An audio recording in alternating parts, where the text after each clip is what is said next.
आजकल over the top, जिसे बहुत सामान्य भाषा में ओटीटी कहा जाने लगा है, जिसको समझने वाले लोग कितने हैं ओटीटी को लेकर के वो तो नहीं समझ में आ रहा है लोगों को, लेकिन नेटफ्लिक्स, प्राइम वीडियो, अमेजॉन और टीवी पर इतनी सारी चीजें आ गई हैं अब कि हर आदमी फायर स्टिक को लेकर के उसको ढूंढता है और उसमें अपने मतलब की चीजें ज्यादा देखने की कोशिश करता है। इस ओटीटी को लेकर के बहुत सारी चीजें चल रही हैं, लेकिन अभी तक कोई भी एक ऐसा हिसाब किताब सामने नहीं आया है कि विश्वव्यापी दृष्टि से अगर देखा जाए तो ओटीटी को देखने वाले क्या कितने हैं, कहाँ से हैं, क्या हालत है, किस तरीके का विस्तार हो रहा है, कितनी जो बिजनेस की रेवेन्यू मॉडल क्या है, आने वाले दिनों में इसका क्या हो जाएगा, एंटरटेनमेंट वेब में इसका किस तरीके का हाल होगा। और अभी हाल के दिनों में जिस तरीके की घटनाएं घटी हैं खासतौर से सरकार के स्तर पर, वो एक अलग रूप में होती हैं। तो इस पूरे मसले को देश में बहुत कम लोगों ने समझते हैं। वो बात दूसरी, प्रोग्राम बनाने वाले बना रहे हैं और उसको आगे बढ़ा भी रहे हैं, लोगों को काम भी खूब सारा मिल रहा है, लेकिन उसकी इकोनॉमी को और उसके भविष्य को जिन लोगों ने समझा है उनमें एक शेखर कपूर हैं जो प्रसिद्ध निर्माता निर्देशक हैं, एफटीटीआई के प्रमुख हैं, और उसके अलावा सक्रिय रूप से इस मामले में को समझने वाली एक ऐसी हस्ती हैं जो वाणी त्रिपाठी टिक्कू नाम है, जिनका सेंसर बोर्ड की मेंबर हैं। और इन्होंने अपने कुछ साथियों के साथ, जिसमें वकील एक साहब हैं अक्षत अग्रवाल और पॉलिसी एक्सपर्ट हैं विवान शरण, उनके साथ मिल करके इस पर एक उनके जो एक सेंटर है, ऐश सेंटर जिसे कहते हैं, उसके साथ लेकर के एक बड़ी रिपोर्ट तैयार की है। 30 पेज की लगभग रिपोर्ट है वो, और उसमें ये पूरा बताया गया है कि क्या कैसे दुनिया में हो रहा है और इसकी संभावनाएं क्या हैं। तो इस पूरे मामले पर बातचीत करने के लिए हमारे साथ हैं वाणी त्रिपाठी टिक्कू जी। बहुत बहुत आभार आपका कि आपने हमें समय दिया, और इस पूरे मसले को समझने में मुझे खुद आसानी हुई और हमारे जो दर्शक व पाठक हैं उनको भी इससे आसानी होगी। आप को क्या लगता है कि ओटीटी को लेकर के अभी लोग नहीं समझ रहे हैं, या लोग अभी हवा में मामला चल रहा है? इसलिए मैं इसको इस तरीके से कह रहा हूं कि विस्तार तो बहुत सारा दिख रहा है, लेकिन समझने वाले कितने लोग हैं, या सिर्फ इसी को लेकर के ऐसे ही चल रहा है मामला कि हाँ एक मीडियम मिल गया है और उसमें काम किया जा रहा है? धन्यवाद आकू जी। आपने अपने ओपनिंग रिमार्क्स में ही बहुत सारे प्रश्नों के जवाब भी दे दिए, और शेखर कपूर जी और मेरी अक्सर एक चर्चा रहती थी पिछले कुछ सालों में, जब से ओटीटी प्लेटफॉर्म का प्रादुर्भाव हुआ हमारे देश में। देखिए, पहले तो इस वक्त जो इकोसिस्टम है ब्रॉडकास्टिंग और एंटरटेनमेंट का, उससे बहुत ही पुरजोर तरीके से जुड़ा हुआ है ओटीटी प्लेटफॉर्म, और कोविड के चलते जिसे एक पुश्ड इकोसिस्टम बोलते हैं वो क्रिएट हुआ है।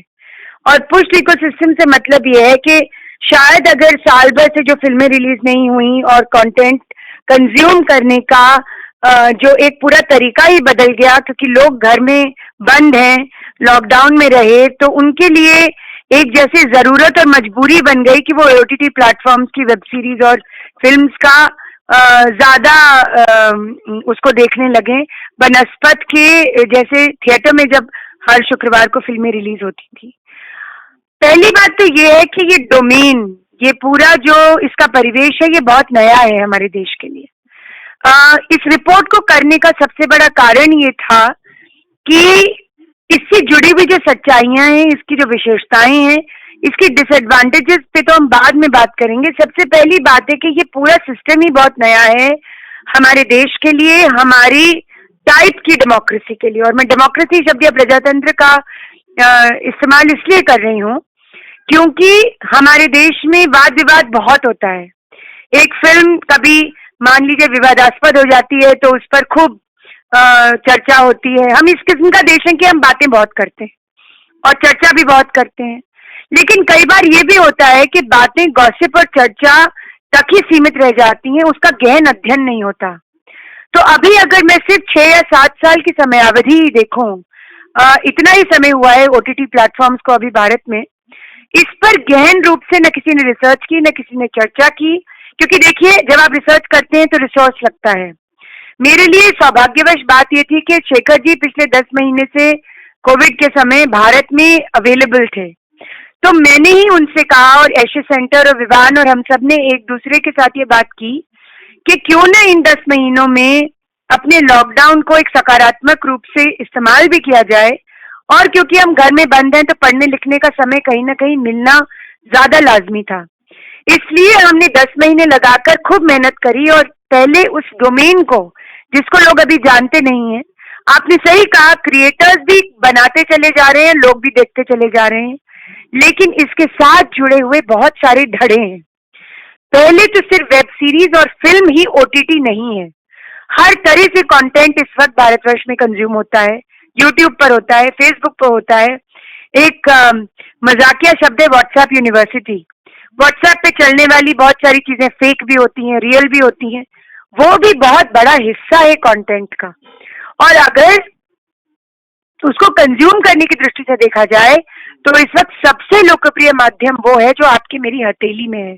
Content is in our palm, और यही फर्क है जब आप एक थिएटर में 1000 या 500 लोगों के साथ एक फिल्म देखने जाते हैं जो अजनबी हो सकते हैं और वो प्रोवोक हो सकते हैं, उस तरह के एक एक्सपीरियंस में। और जो कंटेंट आज प्राइवेट है, पर्सनलाइज्ड है, बहुत ही अपना है, आप उसे एक क्षण में चेंज कर सकते हैं और एक क्षण में कहीं से कहीं भी कूद सकते हैं। इस डोमेन को समझने के लिए बहुत सारे अध्ययन की आवश्यकता है। तो ये एक पहल है, हम भी कोशिश कर रहे हैं। इस 30 पेज की रिपोर्ट को 10 महीने लगे, हो सकता है आगे 100 पेज पर और हम एक सेकंड ड्राफ्ट लिखें, उसमें हो सकता है साल भर और जाए या 1.5 साल जाए, लेकिन ये पहल इसलिए भी की गई क्योंकि मुझे लगता है हर तरह के व्यक्ति जो इस माध्यम से जुड़े हैं, चाहे दृष्टा के तौर पर, चाहे निर्माता के तौर पर, चाहे निर्माण के तौर पर, या सरकार के तौर पर, इस डोमेन को समझना बहुत जरूरी है। अगर इसे समझेंगे नहीं तो इसको लेकर से भ्रांतियां ही पैदा होंगी। कुछ लोग स्ट्रीमिंग डिवाइसेस और स्ट्रीमिंग सर्विसेज में दिखाई जाने वाली चीजों से अग्री करेंगे, कुछ डिसअग्री करेंगे, लेकिन अभी भी ये एक पारदर्शी सिचुएशन नहीं है। हम ये नहीं जानते कि हर सर्विस का सब्सक्राइबर बेस कितना है, क्योंकि कोई भी ये बताता नहीं है। पिछले दिनों हमने टीआरपी के झगड़े भी खूब देखे जो टेलीविजन चैनल्स को लेकर हुए, उसमें भी बहुत सारी फ्रॉडगिरी नजर आई। तो हमारा मंतव्य यही है, क्योंकि शेखर एक बहुत जिम्मेदार फिल्म मेकर है, मैं कई साल से सेंसर बोर्ड से जुड़ी हुई हूँ और उससे भी ज्यादा खुद एक निर्माता और अभिनेता हूँ, मुझे लगता है डोमेन एक्सपर्ट्स को प्रिपेयर करना ही हमारी सबसे बड़ी ये कारण है ये करने का। और हो सकता है कि कुछ लोग अब इसको रिपोर्ट को पढ़ने के बाद कोशिश करेंगे इस धड़े को ज्यादा अच्छी तरह समझने की। मुझे तो लगता है कि आम सामान्य क्या, अगर देश भर में देखने की कोशिश की जाए तो 70% से ज्यादा लोगों ने तो इस माध्यम को, ओटीटी को, साल भर के अंदर कोविड टाइम्स में ही देखा है, और खास तौर से वेब सीरीज और फिल्म के माध्यम से, क्योंकि आयाम न्यू मीडिया है और आयाम नए हैं, तो बहुत सारी चीजें आप बता ही रही हैं उसको देखने को लेकर के। लेकिन जैसा कि आपकी रिपोर्ट में इसमें जिक्र आया है कि इस पूरे ओटीटी को लेकर के इसमें, क्योंकि संभावनाएं बहुत हैं, निर्माता विभिन्न विषयों पर बना सकते हैं, अपनी मर्जी से कर सकते हैं, अपने उनकी स्टोरीज बहुत जमीनी हो सकती हैं, लेकिन जमीनी पर जब आपने एक शब्द इस्तेमाल किया है कि टाउन स्टोरीज पर बात की गई है, बहुत हो सकती हैं, आपको लगता है कि टाउन स्टोरीज पे देश में काम मतलब कम से कम फिल्म इंडस्ट्री ने तो छोड़ ही दिया है। पिछले 20 साल में गांव देहात पे कितनी फिल्म बनी है, अगर इसकी गिनती की जाए 2000 फिल्में, लगभग 1800-1900 फिल्में इस देश में हर साल बनती हैं विभिन्न भाषाओं में।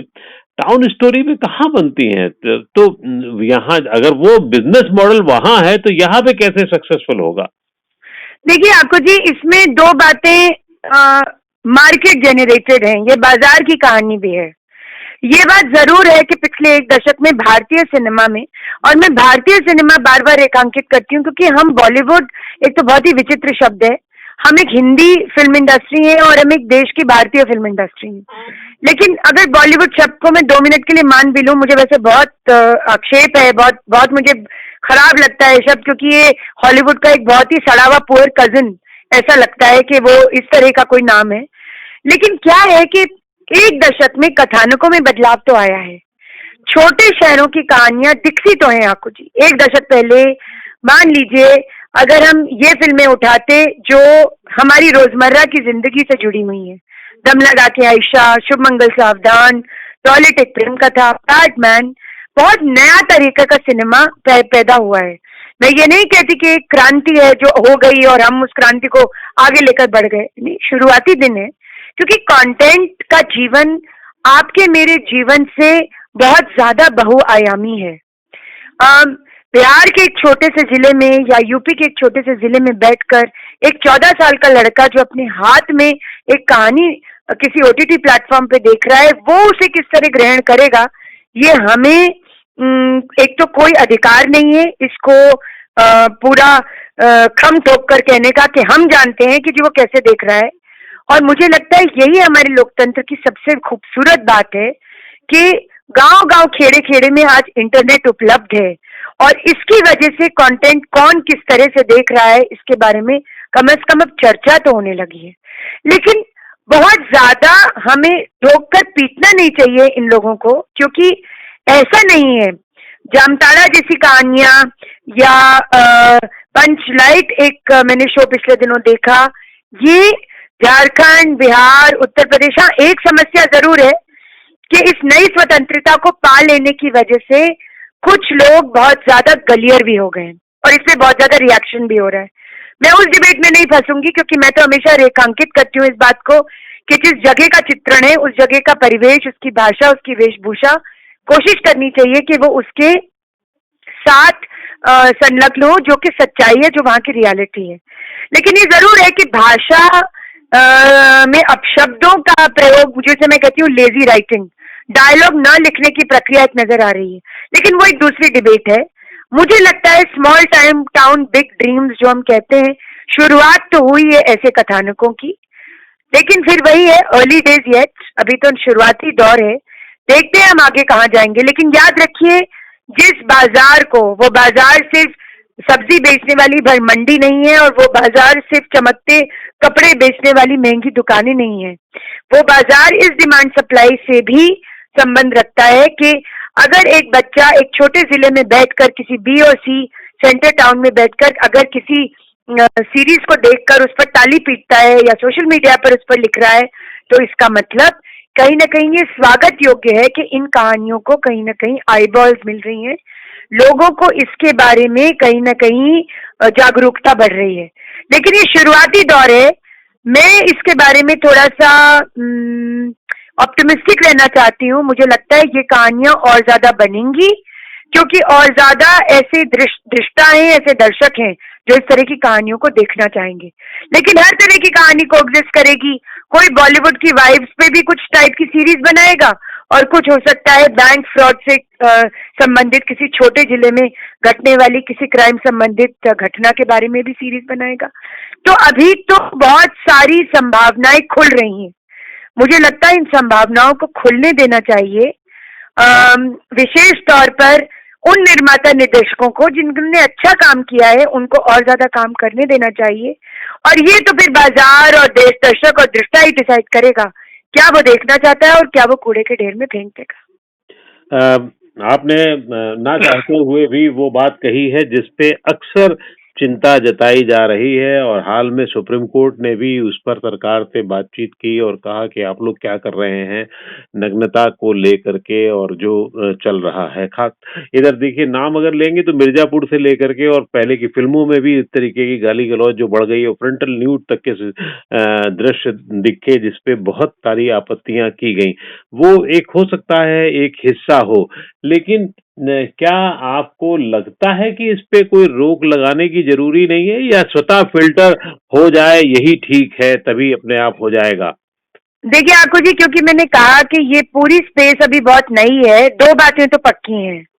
अगर आप अपनी स्वतंत्रता का बहुत ही भद्दे रूप से इस्तेमाल करेंगे तो कहीं न कहीं स्वतंत्रता पर रोकथाम तो होगी, उसे बाधित तो किया जाएगा।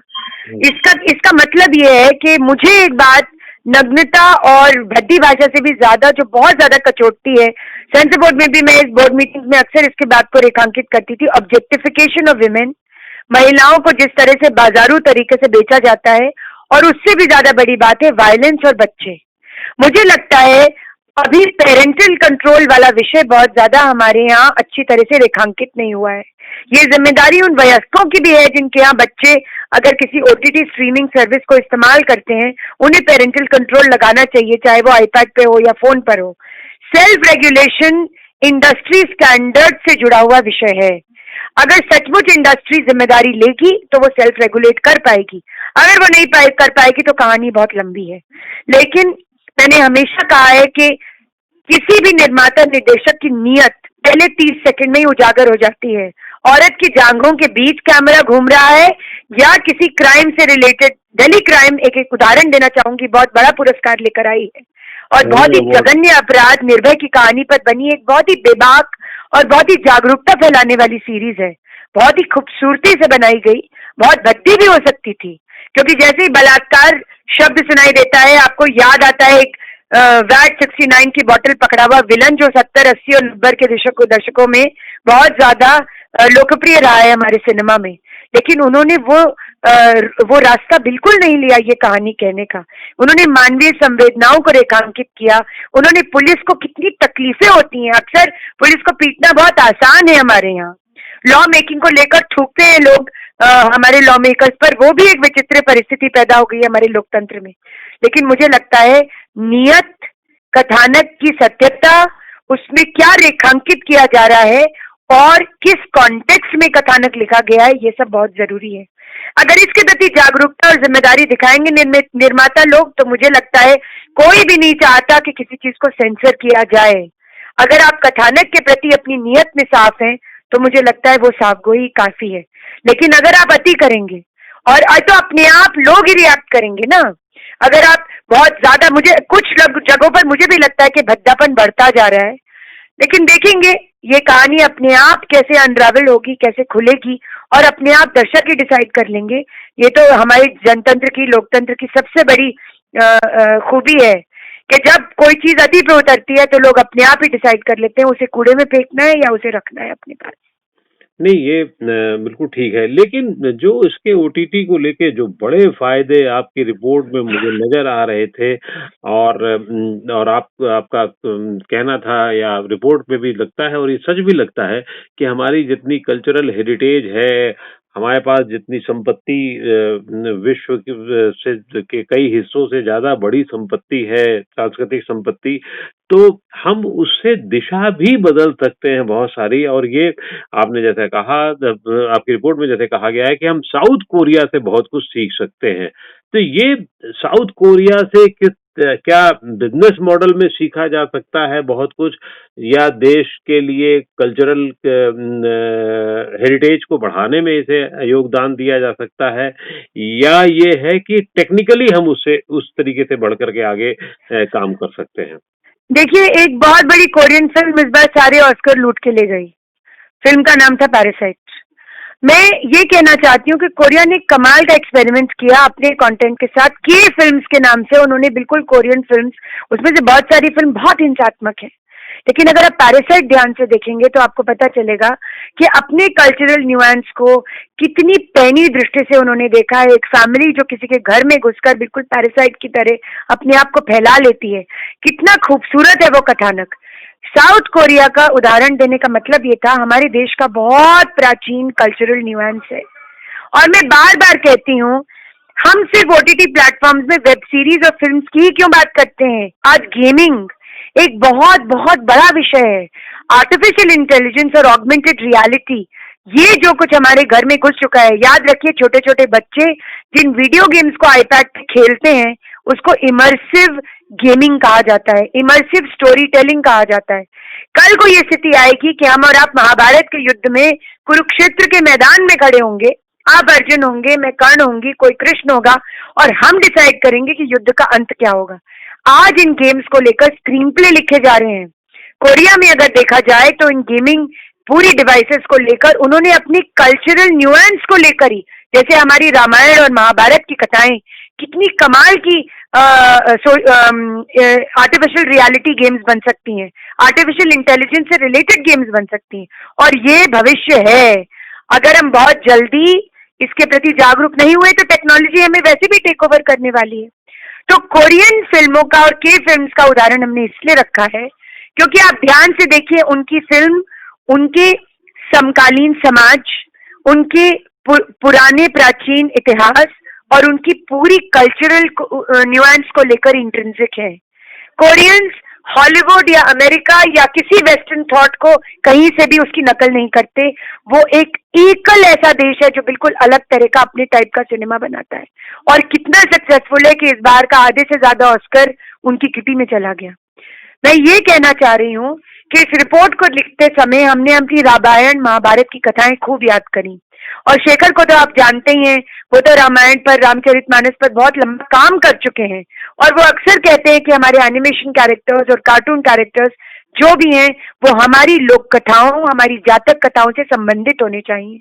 आकू जी, इस देश का कोना कोना चप्पा चप्पा कथावाचकों से भरा हुआ है, चाहे वो राम कथा हो, चाहे वो कृष्ण कथा हो, चाहे वो मुल्ला नसरुद्दीन की कहानियां हो, चाहे वो ईसप फेबल्स हो। अपनी कथाओं को छोड़कर हम वो सब चीजों की नकल करने लगे हैं। ये ओटीटी प्लेटफॉर्म एक बहुत बड़ी अपॉर्चुनिटी है। इस अपॉर्चुनिटी से हम बच्चों को अपनी क्लासिक्स रिटेल कर सकते हैं, अपनी एपिक्स उनकी रिटेलिंग कर सकते हैं, और इसीलिए मैंने कहा ये होगा, ये निश्चित है। अगर हम इसके प्रति जागरूक नहीं भी हुए, कल एक आर्टिफिशियल इंटेलिजेंस का गैजेट हमें आकर अपनी ही कहानियां सुना रहा होगा, दुख का विषय होगा कि उसकी कॉपीराइट हमारे देश के बाहर किसी के पास होगा। तो हम ये भी कहना चाह रहे हैं, हमें अपने आईपी को रिक्लेम करना है।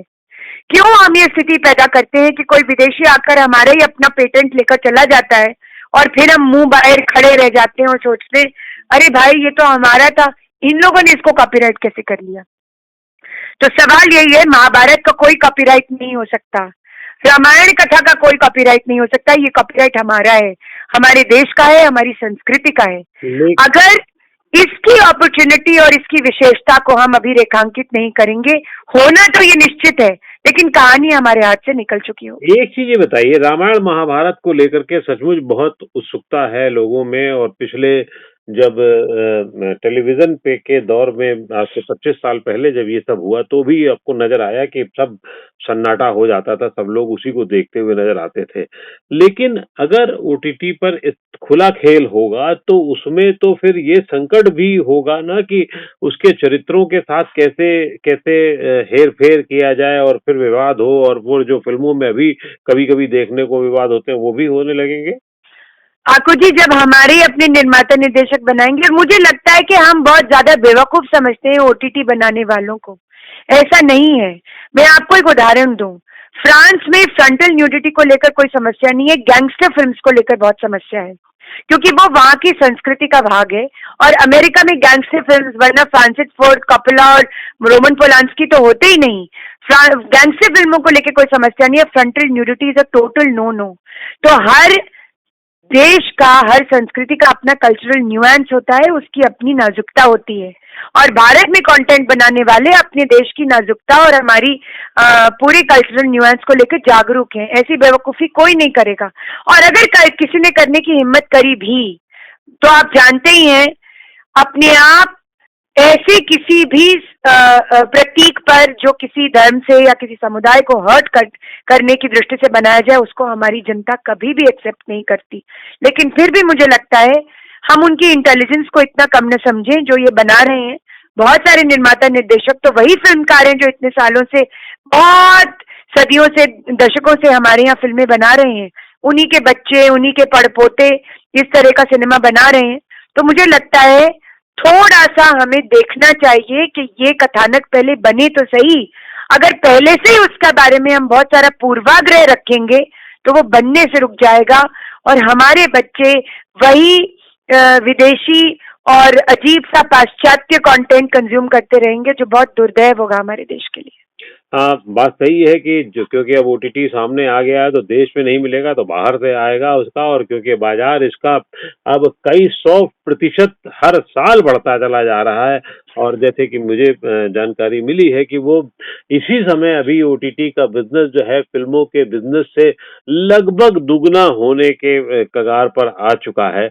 आगे के आने वाले दिनों में क्या होगा ये एक क्योंकि अलग मामला है, खासतौर पे उस समय जब हर मिनट पे 500 घंटे के वीडियो अपलोड हो रहे हैं। तो एक संभावना मुझे ऐसा लगता है कि देश में रोजगार और कल्चरल बाकी चीजों को देखते हुए अगर इस पे देखा जाएगा तो एक बहुत बड़ी इंडस्ट्री खुलने के आसार हैं, अगर इस पर ठीक से काम हुआ और सरकार की नीयत ठीक रही और निर्माताओं के काम करने वालों की नीयत ठीक रही।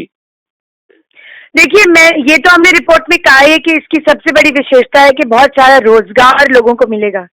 ये भी याद रखिए कि एक स्वतंत्र फिल्मकार जो अभी तक भीख का कटोरा लेके किसी प्रोड्यूसर, फिर किसी फाइनेंसर, फिर किसी डिस्ट्रीब्यूटर, फिर किसी एग्जीबिटर, उसके एक दर से दूसरे दर पर भिखारी की तरह उसकी बिल्कुल हालत हो गई थी, उसके लिए ये एक बहुत ही प्रजातांत्रिक और स्वातंत्र वाला माध्यम है। वो एक नया लड़का जो मान लीजिए कल एफटीआई से निकलता है, जिसे और 10-15 साल और लगने हैं उस स्थिति तक पहुंचने में कि वो किसी फिल्म का असिस्टेंट डायरेक्टर तक बन पाए, उसके लिए फौरन एक फिल्म बनाने की परिस्थिति पैदा हो गई है। तो ये एक डेमोक्रेटाइजेशन ऑफ कंटेंट, एक बहुत कमाल का माध्यम है जहां स्वतंत्रता से अपनी बात कहने का और मुंह बाए खड़े रह के किसी के ऊपर निर्भर होने की स्थिति से बचने के लिए आज एक नए फिल्मकार को बहुत बड़ा माध्यम खुला है। तो इसलिए इसको सेलिब्रेट किया जाना चाहिए। बिल्कुल हर नए स्वातंत्र के साथ उच्छृंखलता भी आती है, वो उस श्रृंखलता से बचने के लिए उस पर बिल्कुल चर्चा होगी। आज वो समय तो है नहीं कि फिल्म फ्राइडे को रिलीज हुई और अगले फ्राइडे पर उस पर चर्चा हो रही है। यहाँ तो 30 सेकंड की अब यूनिवर्स है। 30 सेकंड में सोशल मीडिया पर लोगों की लुटिया डुबो देते हैं और उन्हें हीरो बना देते हैं। तो कम से कम क्योंकि जागरूकता इतनी ज्यादा है इंटरनेट पर और इतनी ज्यादा सोशल मीडिया पर जागरूकता है, तो मुझे लगता है उससे अपने आप ही एक शब्द ट्रोल नया पैदा हो गया है। मुझे कभी कभी लगता है उसमें बहुत सारा फेक मामला भी घूमता रहता है। लेकिन मुझे लगता है मोटा मोटी आज का बच्चा जो यंग फिल्मकार है, युवा फिल्मकार है, वो बहुत जिम्मेदार है अपनी क्राफ्ट को लेकर, क्योंकि उसे पता है कि बड़ी मुश्किल से ये स्थिति पैदा हुई है कि वो आज बिना किसी से भीख मांगे फिल्म बना सकता है। और मुझे लगता है इतनी जल्दी वो अपनी स्वतंत्रता हाथ से नुचने नहीं देगा। वो कोशिश पूरी करेगा कि उसको ये जो माध्यम खुला है उसको वो संजो कर रखे, सहेज कर रखे। और जहां तक सरकार की नजर का सवाल है, मुझे लगता है सरकार कहीं से भी कोई कुदृष्टि नहीं डालना चाहेगी इस माध्यम पर, लेकिन हाँ, जिम्मेदारी से कंटेंट बने और इंडस्ट्री एक स्टैंडर्ड क्रिएट करे, इसके बारे में हमने गहन चर्चा की है रिपोर्ट में। और मुझे लगता है ये समय है कि इंडस्ट्री को एक बड़ा डायलॉग सरकार के साथ और उन लोगों के साथ जो इस कंटेंट से रिलेटेड है शुरू करना चाहिए, और आपस में बैठकर एक निर्धारण तो कर लेना चाहिए कहाँ तक हम जा सकते हैं और कहाँ जाने के बाद हम थोड़े से ज्यादा भद्दे हो जाएंगे या हम इस चीज का फायदा उठाने लगेंगे कि हमें काम करने का इस वक्त एक अच्छा खुला मौका मिला है। मुझे लगता है हर डब्बा बंद होने से पहले बहुत सारा उद्वेलन झेलता है। अभी तो ये डब्बा आधा भी नहीं भरा है, तो मेरे ख्याल में उतना तो कुछ भयंकर कुठाराघात हुआ नहीं है किसी जनतांत्रिक उस पर। मुझे लगता है थोड़े दिन और हमें इंतजार करना चाहिए, लोगों को मौका मिलना चाहिए। नहीं, बिल्कुल ठीक है। और खास तौर से ये सबसे बड़ी बात आपने कही कि डिस्ट्रीब्यूशन सिस्टम पे जो फिल्मों का जो डिस्ट्रीब्यूशन सिस्टम है और जिससे किनारे हट करके ये काम होगा या मुश्किलें कम होंगी, एक नई गणित खोलता है। आपने एक चीज और भी कही है कि क्या मतलब मुझे ऐसा लगता, कहीं मैंने सुना था, पता नहीं सही है गलत है क्या है, सेंसर बोर्ड के रोल अब खत्म हो रहे हैं फिल्मों में, एक है इस तरीके का ऐसा? नहीं, दोनों स्थितियां बहुत अलग है। मैंने कहा ना कि फिल्म सर्टिफिकेशन फ्रांस और अमेरिका जैसे देशों में भी होता है। कोई देश नहीं है जो अपनी फिल्म सर्टिफिकेशन पर कहीं भी कॉम्प्रोमाइज करे। मैंने बिल्कुल ये बात कहीं नहीं कही, किसी ने मिसकोट करी हो तो बहुत गलत बात होगी। मेरा ये कहना है कि फिल्मों का एक अंधेरे कमरे में बैठकर 500, 600, 200 लोगों का एक साथ कंटेंट देखना एक अलग तरह का प्रभाव डालता है। फिल्म सर्टिफिकेशन जारी रहेगा। कोशिश करनी चाहिए कि फिल्म सर्टिफिकेशन को हम उसी दृष्टि से करें जैसे हम 3 साल से प्रसून जी के अंडर करते रहे, कि जो कथानक है उसका क्या औचित्य है, उसे किस दृष्टि से किया जा रहा है, और कौन सी फिल्म एडल्ट है, कौन सी एडल्ट से नीचे है। लेकिन ओटीटी पर जहां तक सवाल है, अभी तक तो कोई रेगुलेशन है नहीं, लेकिन अगर सेल्फ रेगुलेटरी कोड या कोई रेगुलेटरी कोड सरकार बनाती है या इंडस्ट्री खुद डिसाइड करती है तो अच्छा ही होगा इंडस्ट्री के लिए। खुद ही अपने आप को लेकर जागरूक। याद रखिए, हम लोग बुनियाद ये सब 10 साल तक ही पूरी बहस चली कि किस तरह के सोप ऑपरास बन रहे हैं 90 के दशक में। 10 साल बाद केबल एक्ट आया, उस पर खूब देश भर में चर्चा हुई। ओटीटी पर भी चर्चा होनी चाहिए, जैसा लोगों को लगता है उसके बारे में बात होनी चाहिए। लेकिन फिल्म सर्टिफिकेशन चिरंतन है, वो है और रहेगा और रहना भी चाहिए, क्योंकि याद रखिए कुछ चीजों से हम कॉम्प्रोमाइज नहीं करते हैं अपनी प्रजातंत्र में। हमारे संविधान से, हमारे जो नेशनल एम्बलम्स हैं, हमारी जो कम्युनल हार्मनी है और हमारी नेशनल सिक्योरिटी है। सिनेमेटोग्राफ एक्ट में भी इन गाइडलाइंस में ये बिल्कुल साफ लिखा हुआ है और मुझे लगता है सही लिखा हुआ है।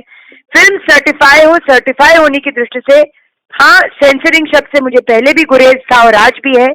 हमें किसी की कलात्मक कृति को काट पाट के फेंक देने का कोई अधिकार नहीं है। जो सिनेमा एडल्ट व्यूइंग के लिए उसको 18+ का सर्टिफिकेट मिले, और जो 16 साल के लिए उसे यूए मिले, और जो 13 साल का है उसे यू मिले। ये दृष्टि रहनी चाहिए। ये इस दृष्टिकोण से कहीं भी मुझे नहीं लगता कोई भी विश्व का ऐसा देश नहीं है जहाँ फिल्म सर्टिफाई नहीं होती हो, चाहे वो पेरेंटल गाइडेंस हो, चाहे वो एडल्ट व्यूइंग हो, चाहे वो 13+ हो, चाहे 16 हो। रेटिंग सब जगह होती है और यहाँ भी होनी चाहिए। ये बात आपकी बिल्कुल सही है कि रेटिंग आधारित सर्टिफिकेशन फिल्म में हो रहे हैं, और यहाँ पर निर्माता निर्देशक ओटीटी पे अगर वो खुद कर लेंगे तो शायद ज्यादा अच्छा होगा। क्योंकि मुझे भी याद पड़ता है, मैं बहुत ज्यादा नहीं देख पाता हूँ ओटीटी पर, लेकिन अगर ओटीटी पर मैं बंदिश बैंडिट जो है, जो 10 एपिसोड की वो 2 दिन में देख सकता हूँ, तो निश्चित रूप से और भी अच्छी सीरीज होंगी जो देखी जा सकती हैं, किया जा सकता है। बहुत सारा काम संभव है उसमें किया जाना। बहुत बहुत आभार आपका कि आपने इतना समय दिया, और उम्मीद करते हैं कि किसी एक अच्छे उस पर इसका मंथन होगा। मंथन की प्रक्रिया लगातार चलती रहेगी, और बांधने से ज्यादा जरूरी है कि कुछ मंथन से अमृत निकले, कुछ अच्छा देखने को मिले और देश का नाम हो। और खास तौर से रोजगार को लेकर के जिस समय जो समस्या बड़ी चल रही है, उस पे भी, उस फ्रंट पे भी बड़ा काम हो सके। बहुत राघव जी, बहुत बहुत बहुत धन्यवाद। बहुत सकारात्मक चर्चा रही, और आपके माध्यम से ये मैसेज भी मैं आपके पाठकों तक, दर्शकों तक, श्रोताओं तक लेके जाना चाहती हूँ। कोविड ने बहुत सारे लोगों की आजीविका छीन ली। फिल्म इंडस्ट्री और एंटरटेनमेंट इंडस्ट्री एक ऐसा धड़ा है जो सबसे ज्यादा, शायद जितना माइग्रेंट लेबर्स का नुकसान हुआ उतना ही हमारे लोगों का भी नुकसान हुआ। तो मैं ये भी कहना चाहती हूँ कि रोजगार के माध्यम, जो आपने आखिरी बात कही, ये माध्यम बहुत सारा रोजगार लोगों के लिए बढ़ा रहा है, इसलिए इसे बढ़ावा मिले, इसे एक दिशा मिले और इसकी दशा पे भी चिंतन हो। और मुझे लगता है एक सकारात्मक चर्चा अगर देश में कंटेंट को लेकर, चाहे वो सिनेमा हो, वेब सीरीज हो, गेमिंग हो, आर्टिफिशियल इंटेलिजेंस हो या ऑगमेंटेड रियलिटी हो, ये सब हमारे जिंदगी की, रोजमर्रा जिंदगी का एक भाग बन चुका है। एक सकारात्मक चर्चा हो, यही इस पहल का कारण है। और आपके माध्यम से मैं ये भी कहूंगी, इस चर्चा को और सकारात्मक रूप से हम आगे बढ़ाएं। सोशल मीडिया पर लोगों को नोचने और उनको क्रिटिसाइज करने के बजाय पहले उनके काम को समझ लें, उनके कारण को समझ लें कि अगर कुछ कहानियां बन रही हैं तो क्यों, और अगर उस पर सचमुच सकारात्मक प्रजातांत्रिक चर्चा होगी तो देश एक बहुत बड़े सकारात्मक आंदोलन के लिए तैयार है। यही हमारी कामना है और यही कारण है कि हमने मेहनत कर कर ये रिपोर्ट बनाई। आपका बहुत बहुत धन्यवाद। बहुत आभार आपका नवोदय टाइम्स पंजाब केसरी से बात करने के लिए। और ये इतना बड़ा विषय, मुझे लगता है कि कई बार हम लोग अगर बात करें तो भी कम होगा। बहुत बहुत शुक्रिया आपका।